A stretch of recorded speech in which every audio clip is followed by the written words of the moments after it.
لا إله إلا الله محمد رسول الله. بسم الله الرحمن الرحيم. السلام عليكم ورحمة الله وبركاته.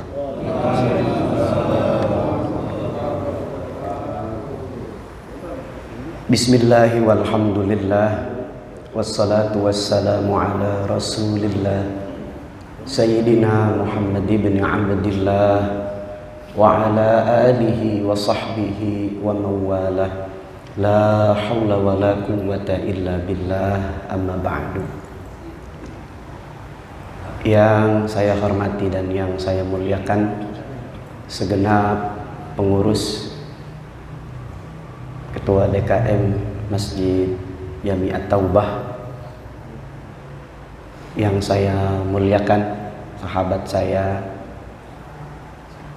juga guru kita semua, Al-Ustaz Amin Ma'ruf, mata'anallahu fi tuli hayatih. Para jamaah, bapak-bapak, orang-orang tua saya yang saya hormati dan yang saya muliakan, syukur alhamdulillah selalu kita panjatkan rasa syukur kita kepada Allah Subhanahu wa ta'ala. Di antara sekian banyak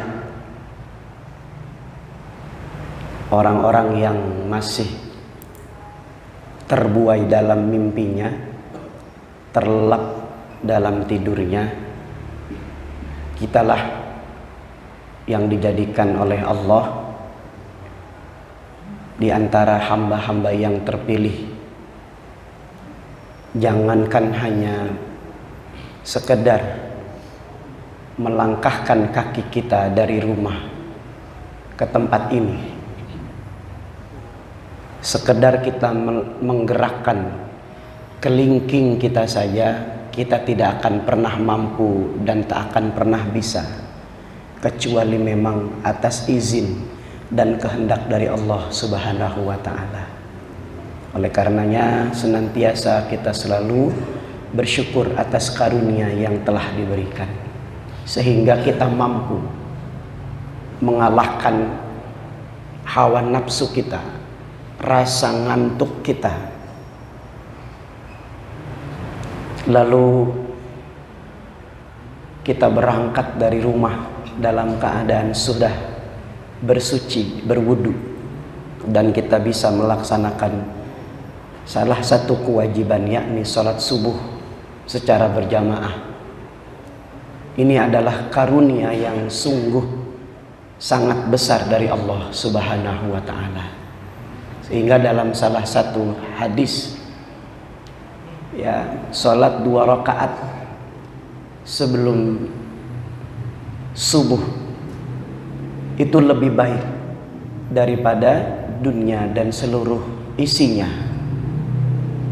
Sehingga siapa yang paling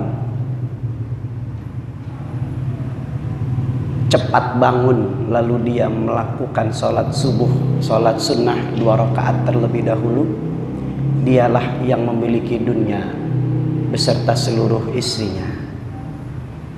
Dan kita berharap seluruh rangkaian ibadah yang kita lakukan, yang sunnah, yang wajib, senantiasa diterima oleh Allah Subhanahu wa ta'ala, dan kita mendapatkan ganjaran pahala yang berlipat ganda.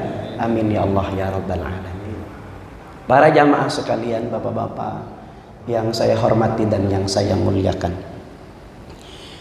di dalam kitab Riyadhus Shalihin, hadis yang ditakhrij oleh Imam Muslim, ada sebuah kisah.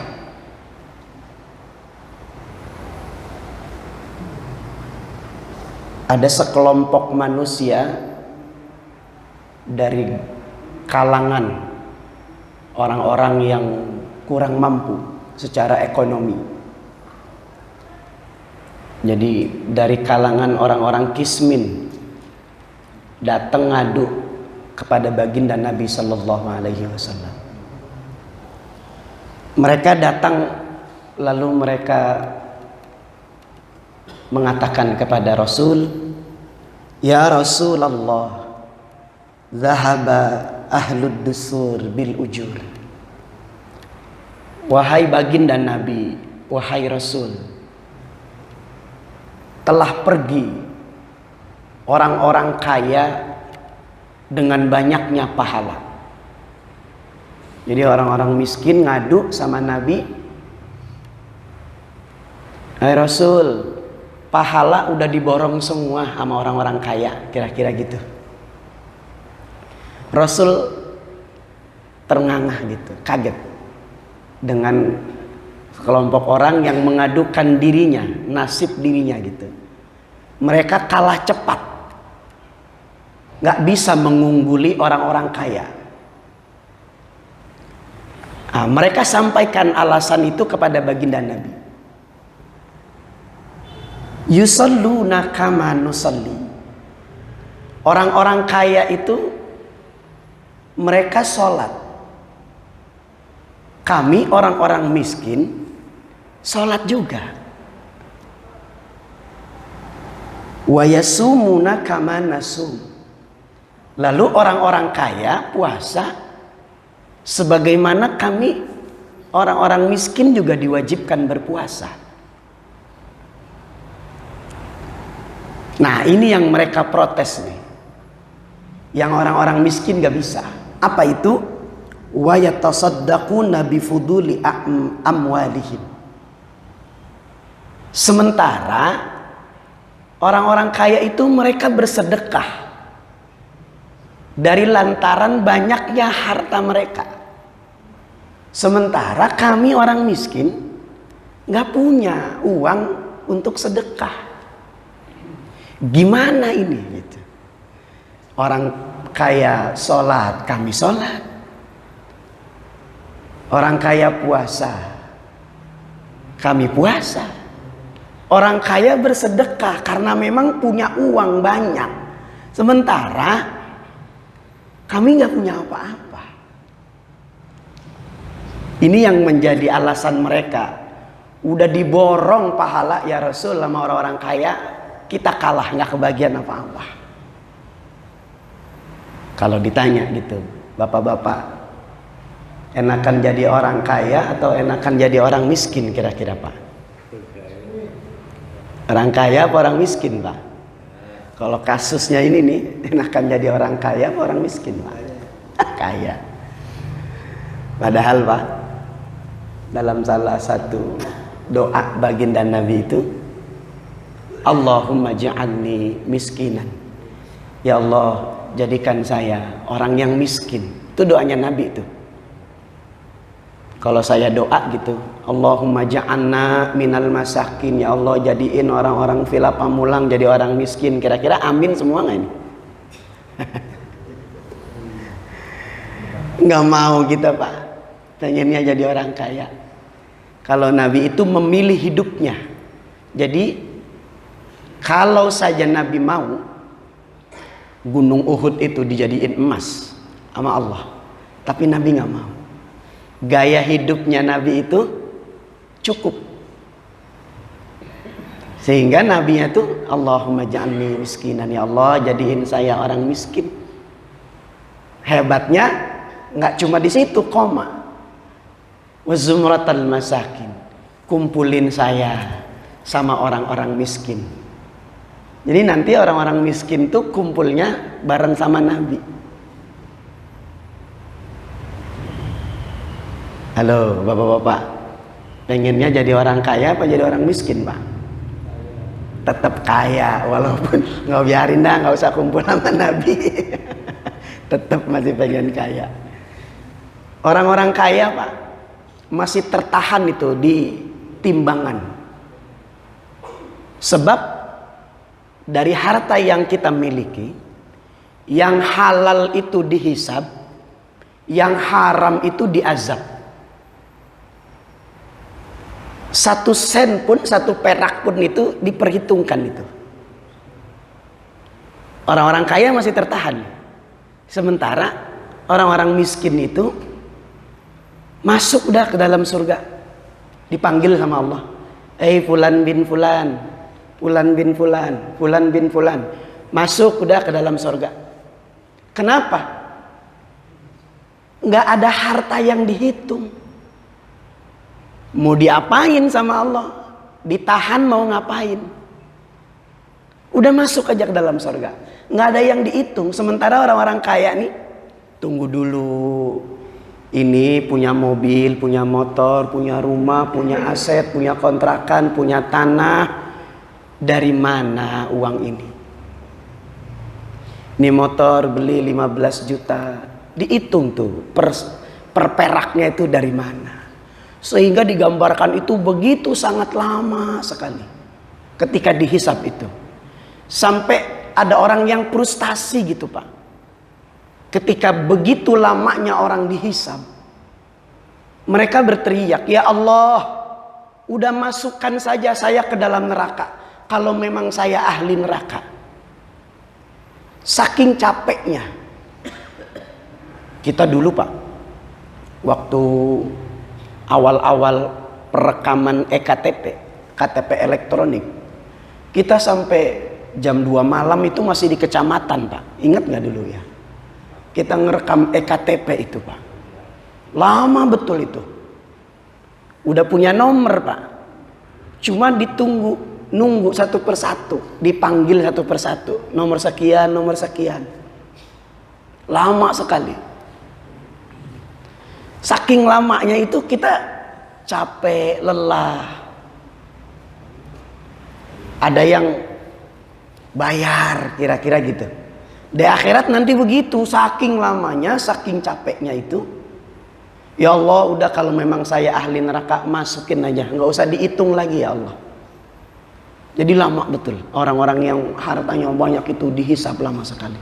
Sementara orang-orang miskin itu udah masuk duluan dalam surga. Kenapa? Nggak ada yang dihitung. Udah kelihatan sama Allah Pak. Udah ketahuan.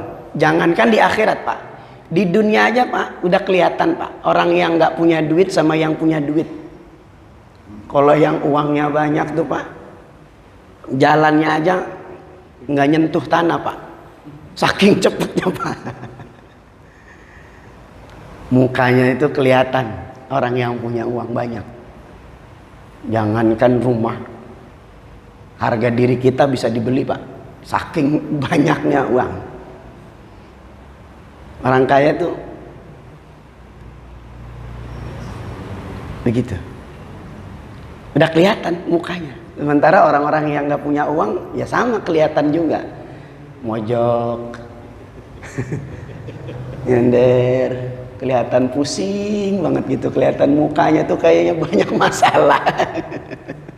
Udah kelihatan di dunia. Di akhirat nanti begitu Pak, udah kelihatan, udah masuk ke dalam surga. Jaraknya itu Pak 1000 tahun. Orang miskin masuk surga, orang kaya masih dihitung jaraknya 1000 tahun. Hitungan 1000 tahun itu 1000 tahun akhirat, bukan 1000 tahun dunia. Satu hari berbanding dengan 1000 hari di dunia. Berarti kalau 1000 tahun akhirat berapa Pak? Banyak dah.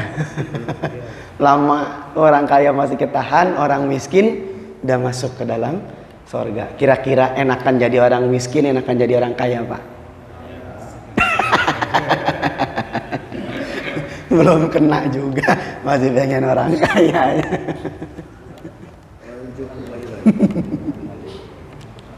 Ini yang dikeluhkan sama sahabat-sahabat. Kita sudah terwakilkan Pak sama sahabat yang kehidupan ekonominya dulu rendah. Ya, yang mereka itu lemah ekonominya. Diwakilin kita sama sahabat-sahabat. Ya Rasul, gimana udah diborong semua pahala.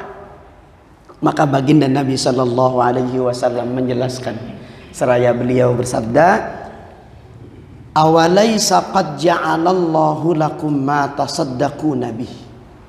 Bukankah sungguh Allah telah menjadikan bagi kalian itu apa yang kalian lakukan itu dihitung sebagai sedekah.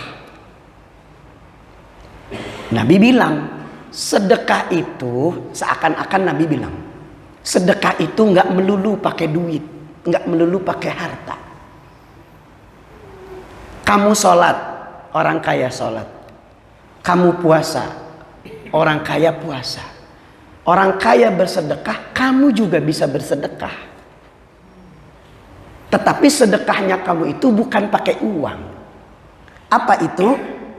Inna bikulli tasbihatin shadaqatan. Sesungguhnya setiap tasbih yang kalian baca, tadi tuh setelah sholat subuh kita baca Subhanallah, Subhanallah, Subhanallah, itu juga sedekah, sedekah. Wa bikulli takbiratin shadaqatan. Begitu juga dengan takbir yang kalian baca, Allahu Akbar, Allahu Akbar, Allahu Akbar, itu dihitung sedekah. Wa bikulli tahmidatin shadaqatan. Begitu juga dengan tahmid, alhamdulillah, alhamdulillah, alhamdulillah, itu juga sedekah.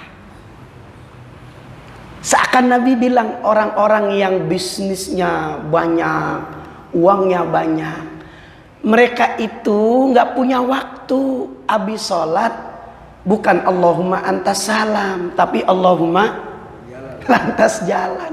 Nggak punya waktu mereka itu. Mikirin bisnisnya bagaimana berkembang. Jam segini udah diatur harus bertemu meeting sama orang.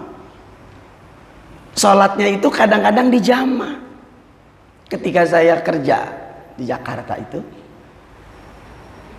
bukan 1-2 orang ternyata yang bilang, aduh kayaknya cepet banget waktu, nggak terasa gitu, nggak terasa waktu. Sehingga ada yang mesti dikalahin sama mereka itu. Gimana nih jam segini harus ketemu sama orang nih. Akhirnya yang digeser itu waktu sholat. Nabi bilang seakan orang kaya itu waktunya itu nggak bisa mereka itu dengan cara tasbih, tahlil, tahmid. Mereka sodakohnya dengan harta, kamu dengan ini banyak berzikir. Itu juga sedekah. Jadi Pak, bisa diambil hukum istidlal.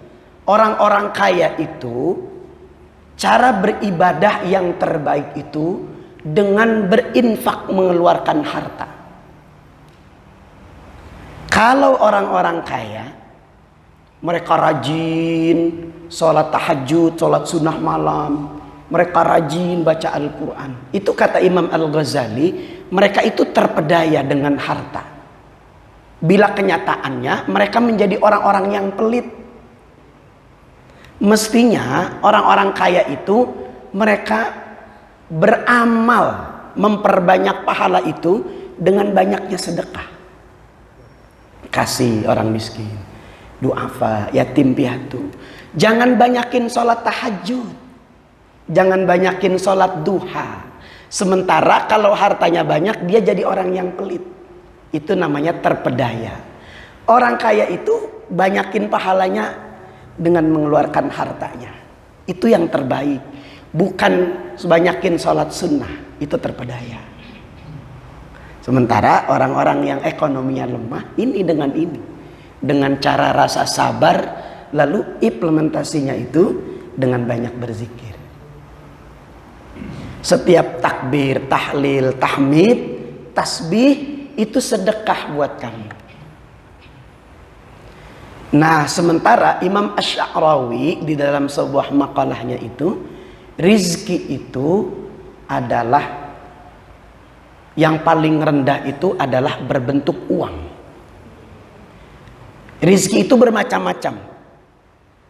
Tetapi yang paling rendah adalah berbentuk materi, uang. Sebab orang kalau punya uang bisa lupa, Pak. Orang kalau banyak uang suka lupa. Nanti ya, kalau tanah saya laku, yang di Parung, yang di mana, gampang.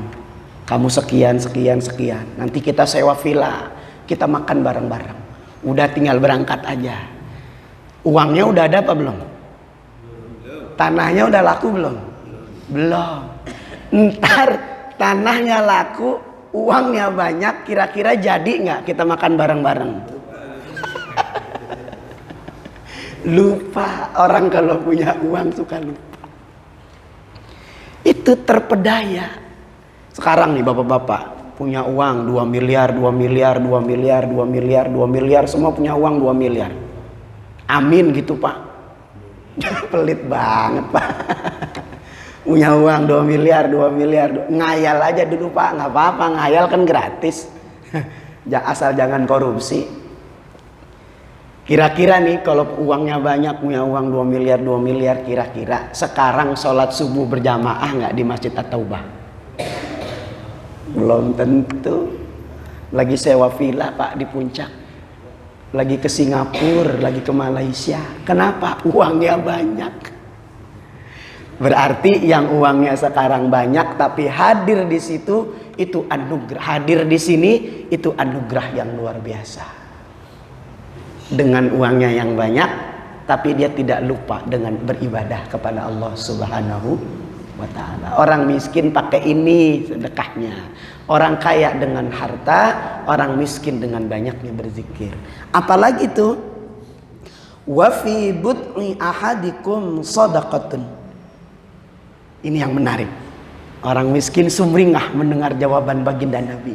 Dan setiap kali kalian meletakkan syahwat pada istri-istri kalian, itu juga sedekah. Jadi hubungan badan itu Pak, suami istri, jima, itu juga sedekah. Nanti bapak-bapak pulang dari sini ketemu istri, Bu, Mah, Bunda, sayang, Papa mau ngasih sedekah.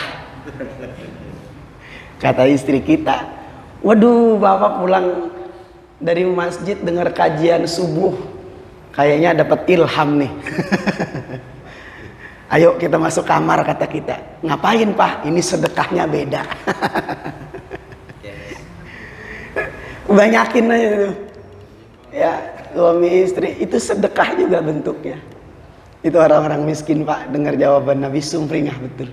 Sehingga mereka menjawab, ayati ahaduna syahwatahu wa yakunu lahu fiha ajrun. Rasul, apakah dengan melepaskan syahwat kami kepada istri-istri kami itu juga dapat pahala? Masa sih dapat pahala hubungan badan gitu? Maka baginda Nabi menjelaskan, ara'aitum law wada'aha fi haramin akana alaihi wizrun.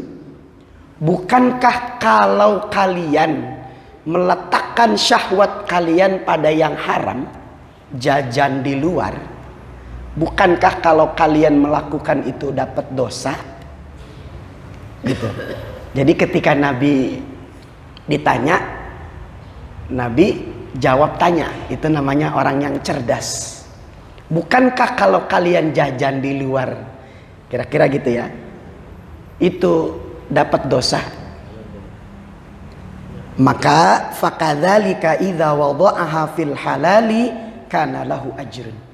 Begitulah kalau syahwat kalian letakkan pada yang halal, maka kalian dapat pahala. Jadi banyakin pahalanya lewat jalur itu aja Pak. Aduh, kira-kira kalau umur udah di atas 50, kira-kira masih 60 ke atas gitu, kira-kira masih. Enggak ya, orang laki itu Pak nggak ada puber, nggak ada habisnya Pak. Kalau perempuan itu kalau udah 50 tahun ke atas udah adem. Kalau laki nggak ada ademnya. Guru saya Muallim Syafi'i Hadami itu waktu itu jelasin, orang laki itu sundut aja pakai rokok. Kalau disundut pakai rokok masih aduh, nah itu masih genit katanya. Tapi kalau disundut pakai rokok adem aja nggak terasa. Udah nggak ada nafsunya itu. Baik Bapak jamaah sekalian, barangkali itu kajian kita pada kesempatan Ahad hari ini. Silama udah 40 menit ini. Sampai jam berapa? Oh baik, satu lagi.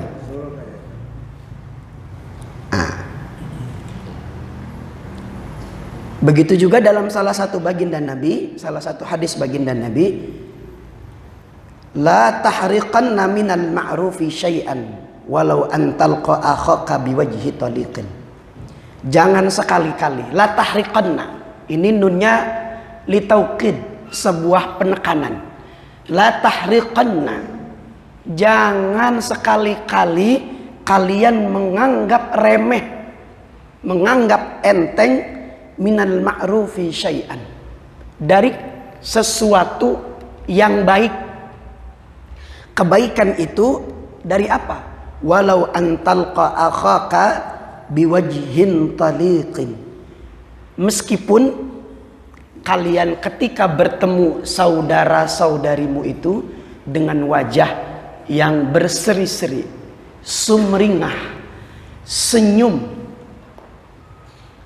Kita lewat depan rumah orang, ditegur sama teman kita, mau kemana bang? Mau kemana pak? Terus kita cemberut gitu. Kira-kira persangkaan teman kita gimana itu? Sombong amat orang. Ditegur, nggak nyaut, nggak jawab. Kita atau sebaliknya, kita negor orang, orang itu mencampakkan mukanya gitu, berpaling sama kita. Kita pun akan merespon dengan yang jelek gitu. Gimana sih? Ditegur nggak jawab. Nabi berpesan, jangan menganggap enteng. Kalau ketemu sama temen, di mana saja senyum, sumringah. Jangan menampakkan kesulitan diri kita kepada orang lain. Jangan sekali-kali menampakkan kesulitan muka, kesulitan kita itu terhadap orang lain. Jadi ketemu sama temen, sumringah, senyum, itu sedekah juga. Dilihatnya enak. Kalau orang Betawi bilang ajer, kalau orang Jawa bilang sumeh, kalau orang Padang bilang ketemu orang tuh ajer gitu, orang Betawi bilang. Orang Jawa sumeh. Ketemu orang tuh begitu, sumringah, senyum, sumringah. Itu sedekah. Jadi ketemu orang senyum. Mana pak? Ke depan. Mau beli ini, mau beli itu. Kelihatannya enak gitu pak. Jangan sekali-kali kalian menganggap remeh. Itu kebaikan pak. Dan kita tidak tahu amalan apa yang menyebabkan itu kita bisa masuk ke dalam surga. Dari sekian banyak amal kebaikan yang pernah kita lakukan, kita tidak pernah tahu dari mana amalan yang sesuatu yang pernah kita lakukan itu yang menyebabkan kita masuk ke dalam surga. Sehingga apapun itu lakukan saja. Sehingga ketika kita lewat pada suatu tempat jalan, kita lihat ada paku di jalan, kita turun dari motor, lalu kita ambil itu paku, kita singkirkan ke jalan. Kenapa? Khawatir nanti kena kaki orang, kena ban mobil orang, kena ban motor orang. Kita singkirkan. Itu pahalanya luar biasa. Super pak. Jangan dianggap remeh. Masyhur, pernah kita mendengar barangkali, ada seorang wanita yang melacurkan dirinya. Ketika pulang dari kantor, wanita ini dari tempat bekerjanya itu, dia lihat di tengah jalan ada seekor anjing yang sedang kehausan. Anjing itu menjilat-jilat tanah. Barangkali dia bisa mengambil saripati air dari tanah itu yang bisa menghilangkan rasa dahaga. Lewat perempuan pelacur, lihat anjing kehausan, dia ambilkan air itu dengan tangannya, dengan sepatunya dia copot, lalu dia kasih minum itu air, itu anjing dengan tangannya itu. maka Allah memandang dengan pandangan kasih sayang, sehingga perempuan itu dapat rahmat, diampuni dosanya oleh Allah Subhanahu wa ta'ala. Jadi dimanapun kita, kalau kita jalan ada sesuatu yang bisa menyakiti orang, al-adha namanya, rantingkah dia, pakukah dia, kita ambil, disingkirkan. Itu kalau ketemu paku kita singkirkan. Kalau ketemu uang di jalan jadi ketemu paku kita buang, ketemu uang nggak boleh, haram. Nggak boleh, haram. Ya, kalau nemu barang, uang, sesuatu yang berharga, jangan kita bawa pulang, kita kasih anak kita suruh jajan, nggak boleh, haram. Itu bukan uang kita. Kita bilang alhamdulillah rezeki anak soleh. Sholat nggak pernah, ngaji nggak pernah, bilangnya rezeki anak soleh, nggak boleh. Itu barang temuan, lu kotor, nggak boleh. 2 tahun mesti diumumin. Kita nemu tas, begitu kita buka isinya uang, jumlahnya banyak, 10 juta, 100 juta, umpamanya gitu. Warna tas itu warna hitam. Lalu kita bikin pengumuman di masjid atau bapak-bapak, ibu-ibu yang kehilangan tas berwarna hitam. Itu aja udah, jangan disebutin ada apa di dalamnya.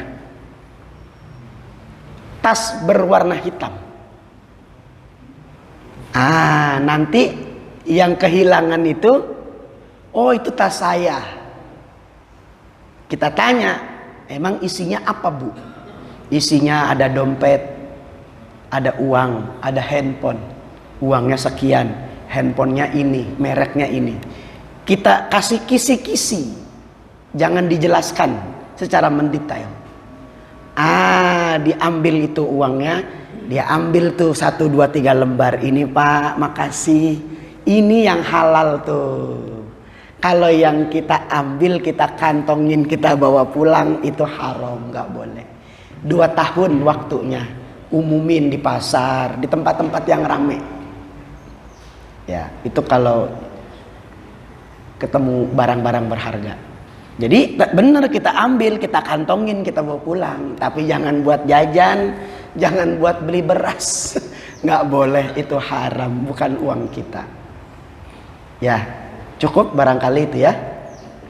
10 menit, 5 menit lagi sudah masuk waktu syuruk.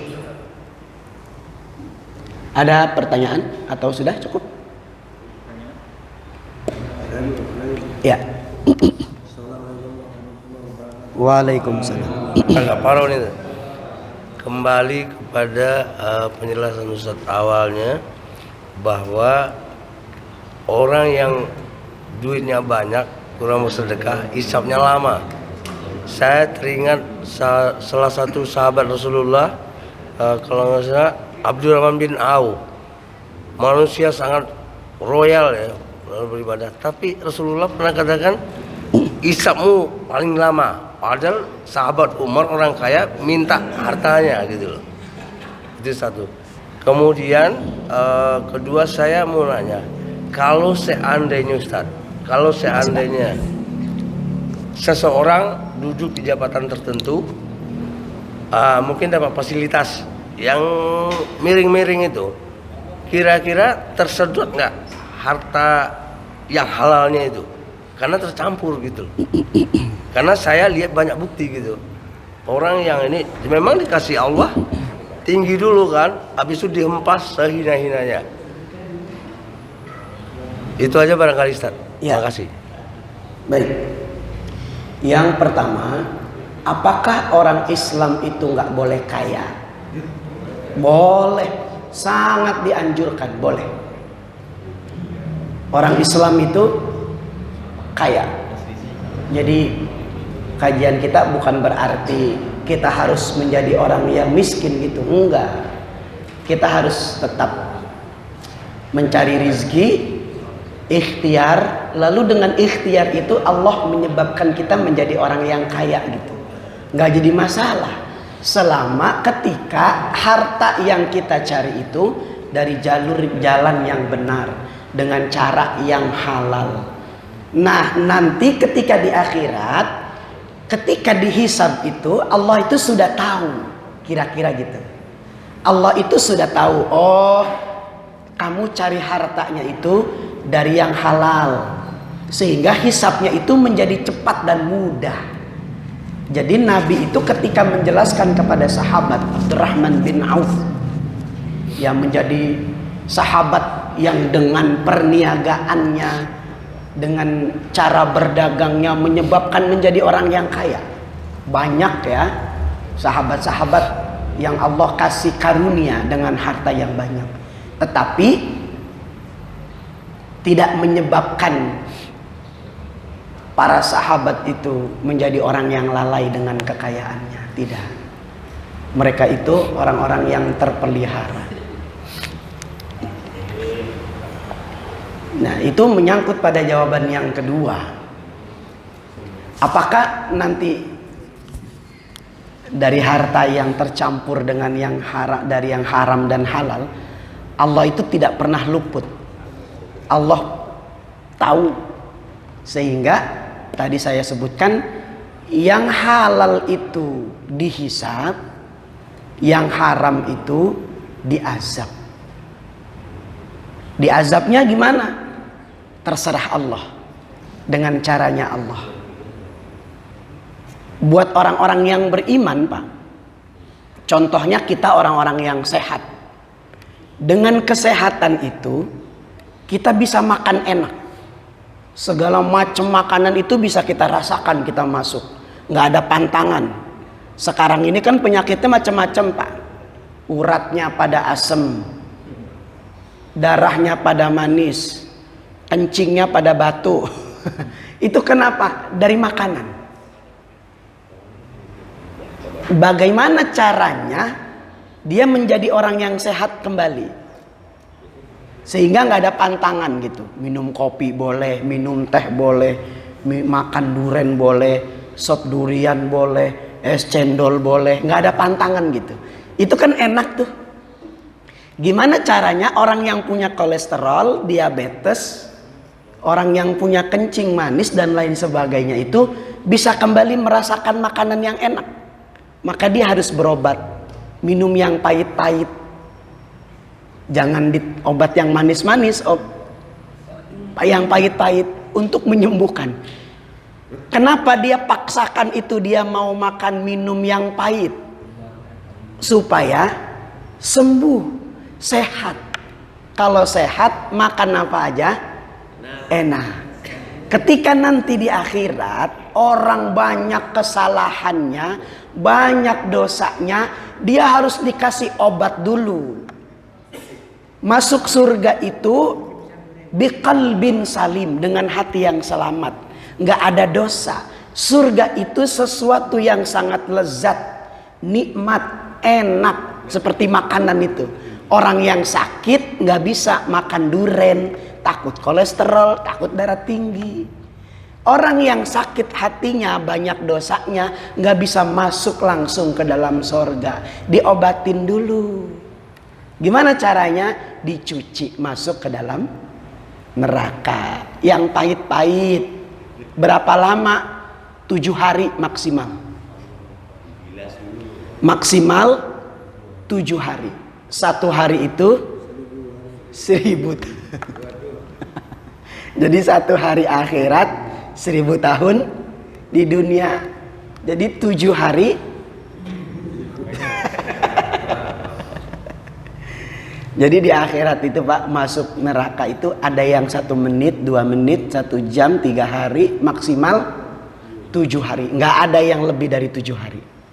Orang-orang Islam diobatin dulu supaya masuk surga, bisa merasakan kenikmatan itu, nggak ada penyakit dalam hatinya. Sekarang kan kita banyak penyakit nih, Pak. Mulut kita ini, Pak, diem, tapi hati kita bisa ngomong. Ya, mulut kita diem, tapi hati kita ngomong. Apa Ustadz ngomong doang, pinter? Hati itu, Pak. Hati itu, Pak. Mulutnya diem, Itu nanti yang bakalan dicuci tuh. Itu yang nanti bakalan dicuci saat di akhirat. Harta itu begitu tuh. Yang halalnya itu dihisab, yang haramnya diazab, dicuci dulu. Orang mau sehat, mau makan enak, minum yang pahit-pahit dulu. Barangkali itu Pak ya. Maksud saya, apakah bertobat di dunia ini ada sedikit solusi barangkali Ustaz ya? Harus dikembalikan. Harta yang dia ambil dengan secara zalim, secara paksa, yang bukan hak dia, mesti dikembalikan. Tidak cukup dengan taubat. Kalau taubat itu mata ngelihat yang haram, sholat yang ketinggal, yang hubungannya itu dengan Allah. Jadi kalau boleh milih Pak, melakukan dosa, kalau boleh milih, jangan dosa sama manusia, dosanya sama Allah aja. Kalau boleh milih. Kenapa? Kalau sama Allah itu cukup dengan taubat, ya Allah ampunin, taubat ya Allah. Meskipun besok ngelakuin lagi, taubat lagi. Tapi kalau sama orang, haknya kita ambil, uangnya kita ambil, itu minta maaf sama Allah karena memasukkan barang yang haram. Yang kedua, mesti kita kembalikan uang yang pernah kita ambil. Berapa jumlahnya, minta halal. Begitu juga ketika ada orang yang kita bicarakan aibnya. Bukan cuma harta nih. Aib orang kita bicarakan. Itu kita minta halalnya. Maafin ya Pak, kemarin saya ngomongin Bapak begini. Saya minta halalnya, saya minta ridhonya, saya minta maafnya. Jadi kalau boleh milih Pak, bikin dosa, ya antara dosa dengan Tuhan dengan makhluk, sama Allah aja gampang minta maafnya. Kalau sama temen Pak, sama saudara apalagi Pak, udah 3 kali lebaran Pak, nggak ketemu. Urusan harta warisan, berantem Pak. Udah 3 kali lebaran. Yang tua merasa dia paling tua, harus dia yang didatengin. Yang muda ngerasa paling bener, nggak boleh. Dimana-mana yang salah yang minta maaf. Kata yang tua enggak, yang muda datang ke yang tua minta maaf. Tuh begitu Pak. 3 kali lebaran Pak nggak minta maaf Pak. Dia bilang jangankan ngelihat orangnya, ngelihat gentengnya aja gua ogah. Tuh Pak, kalau udah berantem sama saudara tuh Pak, begitu Pak. Jangan, kalau bisa hindari. Ya kalau ada harta yang kita ambil secara zalim, mesti kita kembalikan. Tidak cukup dengan bertaubat. Itu Pak. Maksudnya begini, kan ada, katakanlah di perusahaan ada vendor, tidak asing juga. Dalam negeri, dia katanya kasih ikhlas gitu. Jadi bukan merampas harta orang, dia mengasih ikhlas. Ikhlas. Cukup itu sudah menjadi sebuah istidlal Pak. Kalau dia bilang ini ikhlas, ya sudah cukup. Walaupun dia vendor di... Itu beda lagi. Yang dia sebut itu yang menjadi istidlal buat kita. Saya ikhlas nih Pak, sudah cukup. Ketika nanti di akhirat ya Allah dia kasihnya ikhlas buat saya. Gitu Pak. Tidak bermaksa. Tidak, betul. Ini yang diambil secara zalim. Kemudian nih, kita ke pasarnya, ketemu uang 2.000, 5.000, kita masukkan ke celengan mas. Nggak boleh Pak. Diumumkan juga 2.000. Diumumkan Pak. Nggak boleh. Bisa jadi itu uang orang miskin yang benar-benar dia butuh uang itu. Niatnya begini tak? Ya Allah, mudah-mudahan sedekah orang yang ketinggalan ini gitu. Siapa Pak yang kehilangan uang 2.000? Ibu ada nggak yang kehilangan 2.000? Iya kita tahu. Siapa Pak nih yang kehilangan 2.000 Pak? Siapa Pak? Bu ada yang kehilangan 2.000 nggak Bu? Nggak ada yang jawab tuh Pak. Baru kita masukkan. Kalau sekiranya nilainya itu kecil, Sering di kaki kan kita belanja nih ngantri. yang aman nggak usah diambil Pak. Biarin aja Pak. Kita kena khitab gitu. Ya mesti diumumkan ini uang siapa nih di pasar. Bu Bapak ada yang jatuh nggak uangnya? Ada anak kecil gitu. Meskipun kayaknya bohong gitu. Nggak usah, kita nggak boleh berprasangka buruk. Oh ya ini uangnya gitu. Ya cukup ya. Ya. Pak Haji, jadi nanya.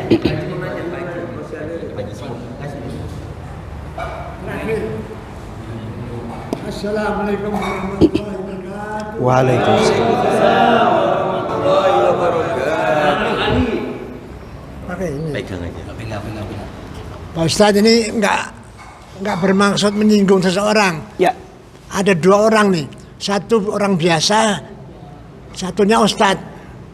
Yang orang biasa nih selalu sholat wajib 5 waktu di masjid.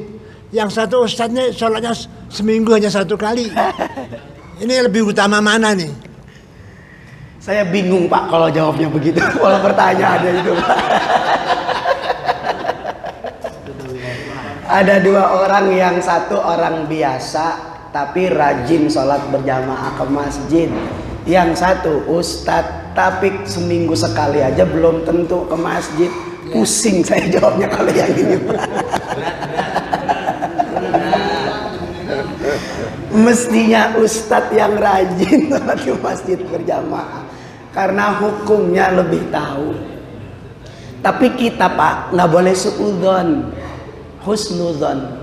Barangkali ustadz itu jadwalnya padat, ke majelis taklim banyak, hingga jam-jam sholat itu dia sudah di tempat. Saya itu punya guru, banyak guru-guru saya itu. Terakhir ketika saya di Haji Nawi ketemu Kiai Haji Ghazali Musannif, orangnya sudah sepuh seperti Pak Haji, kiai besar di Jakarta Selatan itu, terkenal, Kiai Haji Ghazali Musannif.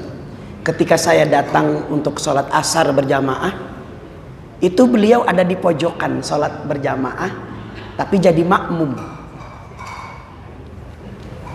Saya hampiri beliau. Setelah salam, saya duduk bincang-bincang. Dia bilang begini sama saya, Dimyati, hidup di mana aja, pergi kemana aja, jangan tinggalin sholat berjamaah. Pesan beliau itu begitu.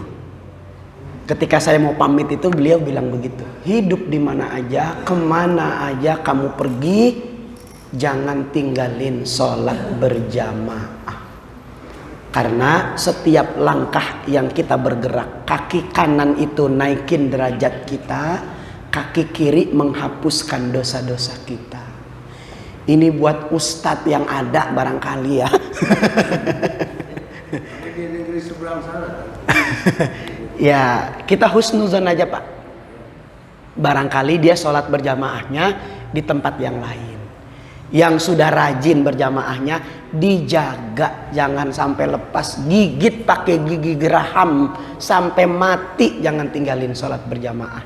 Saya di Al-Furqan Parakan itu Pak, ada orang meninggal yang rajin betul sholat jamaah ke masjid 5 waktu. Saya saksikan tidak pernah ditinggal itu Pak. Meninggalnya begitu mulia Pak. Pulang sholat asar sampai rumah jatuh meninggal dunia. Cepet banget gitu, gampang banget. Itu prosesnya juga cepet, langsung dimandikan, dirapikan, disolatin. Itu yang sholat itu Pak, hari biasa. Tapi jumlahnya begitu banyak. Wallahu alam, saya nggak tahu itu. Amalannya itu sholat berjamaahnya rajin. Waduh, kita meninggal belum tentu bisa kayak begitu tuh Pak. Yang nyolatin banyak. Nabi bilang, yang menyolatkan lebih dari 40 orang, maghfurun lahu, Allah ampunin dosa-dosanya itu 40. Nah, kita berharap tuh yang sudah bagus sholat berjamaah. Jadi saya nggak bisa jawab tuh Pak, yang 2 orang itu Pak, saya kasih semangat aja. Yang sudah rajin berjamaah, ya, gigit dengan gigi geraham. Yang ada teman kita, jangankan ustadz ya, ustadz juga manusia Pak.